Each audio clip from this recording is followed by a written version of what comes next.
3 కిలోమీటర్ల వినూత్న పాదయాత్ర నిర్వహించారు. అనంతగిరిలోని 11 గ్రామాల గిరిజనులకు గతంలో deputy CM Pawan Kalyan road పనులకు శంకుస్థాపన చేశారు. ఇకైతే ఆ పనులు త్వరితగతిన పూర్తి కావాలంటూ పాదయాత్ర నిర్వహించారు. ఇప్పటికీ 6 నెలలు గడుస్తున్నా రోడ్డు పనులు మాత్రం జరగట్లేదని ఆయా గ్రామాల ప్రజలు ఆవేదన వ్యక్తం చేస్తున్నారు. దీంతో 11 గ్రామాల ఆదివాసీ గిరిజనులు రేషన్ డిపోకు రాకపోకలకు 24 కిలోమీటర్ల నుండి 44 కిలోమీటర్ల వరకు నడిచి వెళ్లవలసిన పరిస్థితి ఉందని అన్నారు. రోడ్డు సౌకర్యం లేని కారణంగా అనారోగ్యంతో బాధపడే వ్యక్తుల కోసం డోలిమూతలు డప్పడం లేదని ఆందోళన చెందుతున్నారు.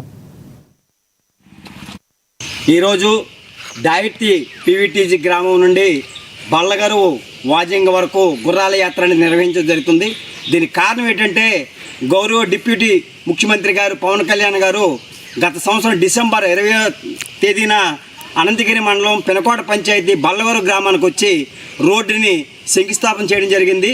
ఆ రోడ్డు పనులు జరగాలంటే ఏదైతే బల్లగారు వాజంగి దాయర్తి మడ్రేబు తులసిబు మెయిన్ రోడ్ అనేది కూడా బల్లగారు టు దాయార్తి టు మడ్రాబు టు తునుసుబు రోడ్డు మంజూరైంది. 11 కోట్లు మంజూరైంది కానీ ఎవరు ముందుకు రావట్లేదు. చేస్తామని సన్నారు కానీ చేయట్లేదు. గుర్రాలతో బాధలు పడి అలాగ తిరుగుతున్నాము. కుక్కంపేట, పాడేరు, దేవరాపల్లి.